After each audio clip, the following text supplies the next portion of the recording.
Do you have pelvic tilt? It might be anterior, where you've got an accentuated curve in your lumbar spine. It might be posterior, where the pelvis is tucked underneath and your spine is in that C shape. Well, either way, this is going to be a great exercise to start increasing the mobility in your pelvis. It's called pelvic tilts. We're going to be addressing this from a postural therapy perspective because, of course, this is the posture pain connection. Now, it's a pretty simple exercise. You don't need any equipment, and let's get into the instructions. Here's the instructions for pelvic tilts. Now, as I said, this is a really simple exercise, but there are some modifications that I'll discuss that you can do that are helpful towards the end after I go through the basic instructions. If you want to see those modifications, be sure to stick around. So we're going to start in this hook lying position. The hook lying position means that our feet are hip width apart, same with the knees, and they're all in one line here. My big toes are pointing straight ahead, or my big toes are angled in about 5 to 10 degrees rather.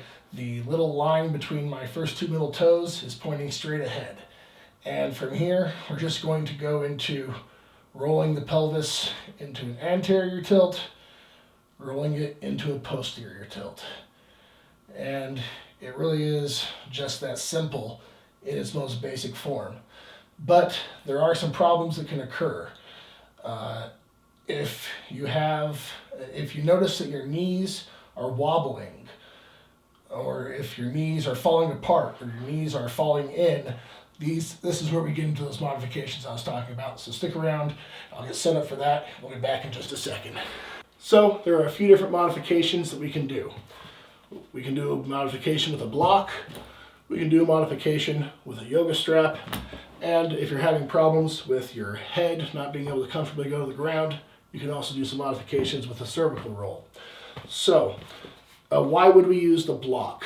The block will be used in cases where our knees want to fall apart while we're trying to do this, or if they're just wobbling all around underneath this pelvic demand. So, if your knees are falling apart, that means you need a mental cue to keep those knees together.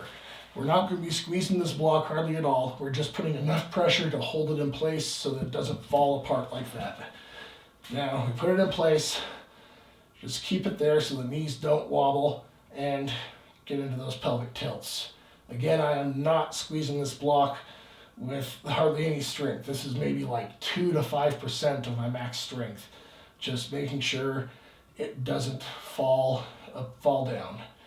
And that is how we're going to fix this problem of the knees falling apart. Now, what if you notice that your knees want to collapse in?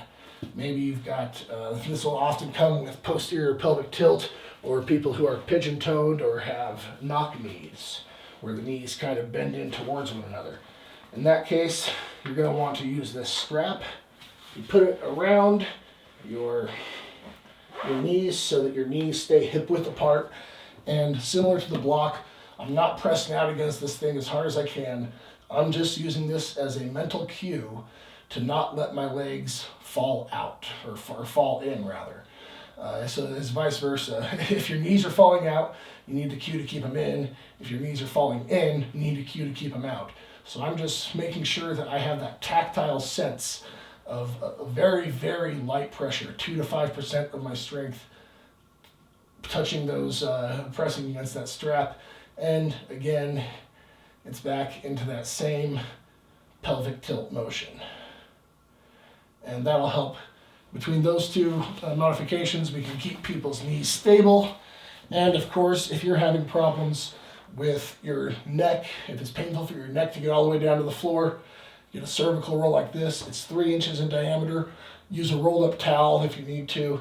Place it underneath the neck, and then just get back into that same pelvic tilt motion. These are slow, controlled motions. I'm not going back and forth. I'm not humping the ground here. I'm just going and moving that pelvis through whatever range of motion you have.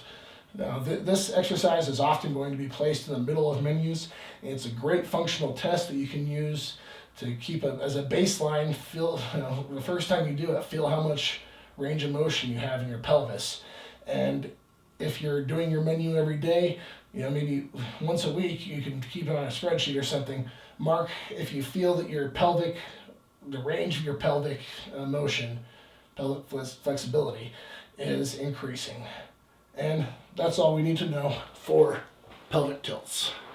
I really hope that you found this video informative and useful. And if you have any loved ones or friends who are having problems with chronic pain, I hope you consider sharing my channel with them as well, because we all want the people we love to have a more pain-free life, right? If you have any questions or video suggestions, anything posture related, drop them in the comments below. I'll get back to you as soon as I